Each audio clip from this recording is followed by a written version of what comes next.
కేంద్ర కేబినెట్ కీలక నిర్ణయం తీసుకుంది. వన్ నేషన్ వన్ ఎలక్షన్ కు కేంద్ర కేబినెట్ ఆమోదం తెలిపింది. రామ్నాథ్ కోవింద్ కమిటీ నివేదికకు గ్రీన్ సిగ్నల్ ఇచ్చింది. పార్లమెంట్ శీతాకాల సమావేశాల్లో ఈ బిల్లును ప్రవేశపెట్టనుంది ఎన్డీఏ సర్కార్. మరింత సమాచారం ఢిల్లీ నుంచి మదార్ అందిస్తారు. మదార్, జమిలీ ఎన్నికలకు కేంద్ర కేబినెట్ ఆమోదం తెలిపింది కదా, అప్డేట్స్ ఏంటి? కీలకమైన నిర్ణయం ఇది. కేబినెట్ ఈ రోజు ఉదయం భేటీ అయింది. ప్రధాని నేతృత్వంలో కేబినెట్ సమావేశం నిర్వహించారు. ఆ సమావేశంలోనే రామ్నాథ్ కోవింద్ నేతృత్వంలో ఏర్పాటైనటువంటి వన్ నేషన్ వన్ ఎలక్షన్కి సంబంధించి హైపవర్ కమిటీని రామ్నాథ్ కోవింద్ నేతృత్వంలో, మాజీ రాష్ట్రపతి రామ్నాథ్ కోవింద్ నేతృత్వంలో ఒక కమిటీని ఫామ్ చేశారు. అయితే వన్ నేషన్ వన్ ఎలక్షన్కి సంబంధించి నిర్వహణకు సంబంధించి ఎలాంటి రాజ్యాంగ సవరణ చేయాల్సి ఉంటుంది, వాటి ద్వారా ఎదురయ్యేటువంటి సవాళ్ళకు సంబంధించి ఈ కమిటీ అధ్యయనం చేసింది. తాజాగా వాటికి సంబంధించినటువంటి నివేదికను రామ్నాథ్ కోవింద్ నేతృత్వంలోని కమిటీ నివేదికను కేంద్ర ప్రభుత్వం ఆమోదం తెలిపినట్టుగా తెలుస్తోంది. దీనికి సంబంధించి మరి కాసేపట్లోనే ఒక అఫీషియల్ అనౌన్స్మెంట్ అనేది కూడా కేంద్ర ప్రభుత్వం నుంచి బ్రాడ్కాస్టింగ్ మినిస్టర్ అశ్విని వైష్ణవ్ క్యాబినెట్కి సంబంధించినటువంటి నిర్ణయాలపైన అధికారికంగా మరి కాసేపట్లోనే వెల్లడించబోతున్నారు. అయితే మనకున్నటువంటి సమాచారం మేరకు ఈ శీతాకాల సమావేశాల్లోనే జమిలీ ఎన్నికల నిర్వహణకు సంబంధించి ఏవైతే రాజ్యాంగపరమైనటువంటి మార్పులు చేయాల్సి ఉంటుందో, రాజ్యాంగ సవరణలు చేయాల్సి ఉంటుందో ఆ బిల్లులను తీసుకొచ్చి వాటికి ఆమోద ముద్ర తెలిపేటువంటి అవకాశాలు ఉన్నట్టుగా అయితే చర్చ నడుస్తోంది. జమిలీ ఎన్నికలకు సంబంధించి మొదటి నుండి కూడా 2014లో నరేంద్ర మోడీ అధికారం చేపట్టినప్పటి నుంచి కూడా జమిలీ ఎన్నికల అంశం తెరపైకి వచ్చింది. దేశవ్యాప్తంగా ఒకేసారి ఎన్నికలు నిర్వహించినట్లయితే ఆర్థికంగా బర్డెన్ అనేది కూడా తగ్గడంతో పాటు ఇటు వెల్ఫేర్ స్కీమ్స్ కావచ్చు, లేకపోతే ఇతర పథకాలకు సంబంధించి ఎలాంటి ఇబ్బందులు లేకుండా వాటిని ఇంప్లిమెంట్ చేయొచ్చు అనేది ప్రధానంగా బీజేపీ పార్టీకి సంబంధించినటువంటి నాయకులు కావచ్చు, లేకపోతే కేంద్ర ప్రభుత్వం ఆలోచనగా ఉంది. ఎందుకంటే సార్వత్రిక ఎన్నికలు ముగిసిన తర్వాత కొన్ని రాష్ట్రాల్లో ఒక్కొక్క షెడ్యూల్ ప్రకారంగా కొన్ని రాష్ట్రాలలో వేర్వేరు సందర్భాల్లో ఎన్నికలు నిర్వహించాల్సినటువంటి సిచ్యువేషన్ ఉంటుంది. ఆ ఎన్నికలు జరిగేటువంటి రాష్ట్రాల్లో ఎలక్షన్ కోడ్ అనేది అమల్లో ఉండడంతో సంక్షేమ పథకాలు కావచ్చు, లేకపోతే కొత్తగా ఏదైనా పాలసీ పరంగా తీసుకునేటువంటి నిర్ణయాలకు సంబంధించి కొంత ఇంప్లిమెంటేషన్ వాటిలో కొన్ని అడ్డంకులు అనేది కూడా ఏర్పడుతున్నాయి.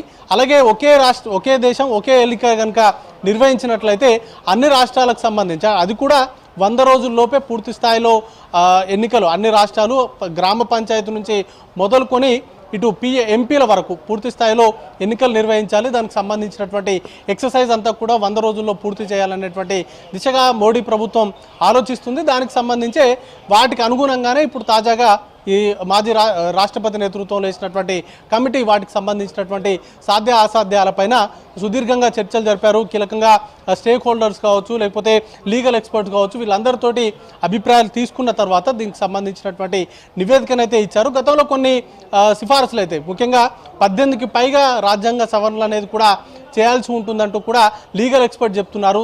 అవి అంత ఈజీ అవుతుందా లేదా అనేది కూడా ఇక్కడ ఒక క్వశ్చన్ మార్క్ ఉంది. ఎందుకంటే వన్ నేషన్ వన్ ఎలక్షన్ కనుక నిర్వహించినట్లయితే ప్రస్తుతం జరుగుతున్నటువంటి ఎన్నికలకు సంబంధించి తాజాగా ఈరోజే జమ్మూ కాశ్మీర్కి సంబంధించిన ఎన్నిక నడుస్తుంది. ఇది 3 ఫేజుల్లో నిర్వహిస్తున్నారు. హర్యానాకు సంబంధించి కూడా ఈ మంత్లోనే హర్యానాకు సంబంధించినటువంటి ఎలక్షన్ ఉంది. ఇక నవంబర్లోనే మహారాష్ట్రతో పాటు మరికొన్ని రాష్ట్రాలకు కూడా ఎన్నికలు నిర్వహించేటువంటి షెడ్యూల్ ఉంది. కాబట్టి వీటన్నిటిని కూడా పోస్ట్పోన్ చేయాల్సి ఉంటుంది. లేకపోతే వన్ నేషన్కి సంబంధించినటువంటి డిసిషన్ ఇంప్లిమెంట్ అయితే ఇప్పటి వరకు ఉన్నటువంటి రాష్ట్రాలకు ఏవైతే రాష్ట్రాలకు అసెంబ్లీ ఎన్నికలు జరగాల్సి ఉందో వాటికి సంబంధించినటువంటి కాలపరిమితిని ఎట్లా డిసైడ్ చేస్తారు ఏంటి అనేటువంటి క్వశ్చన్స్ కూడా చాలా ఉన్నాయి. కొన్ని రాష్ట్రాలకు సంబంధించి ఇటీవల సార్వత్రిక ఎన్నికలు జరిగినటువంటి సమయంలోనే కొన్ని అసెంబ్లీలకు ఎన్నికలు జరిగాయి. వాటికి సంబంధించినటువంటి కాలపరిమితిని డిసైడ్ చేయాల్సి ఉంటుంది. వీటన్నిటినీ రద్దు చేసి ఏకకాలంలో ఎన్నికలకు నిర్వహించాల్సినటువంటి సందర్భం వస్తే అప్పుడు ప్రాంతీయ పార్టీలు రూలింగ్లో ఉన్నటువంటి రాష్ట్రాలు అందుకు అంగీకరిస్తాయా? ఎందుకంటే వారికి ఉన్నటువంటి టెన్యూర్ని వారు కోల్పోయేటువంటి ప్రమాదం ఉంటుంది. దాంతోపాటు కొన్ని ప్రాంతీయ పార్టీలు ఇప్పటికే వన్ నేషన్ వన్ ఎలక్షన్కి సంబంధించి తీవ్రంగా అభ్యంతరం తెలుపుతున్నాయి.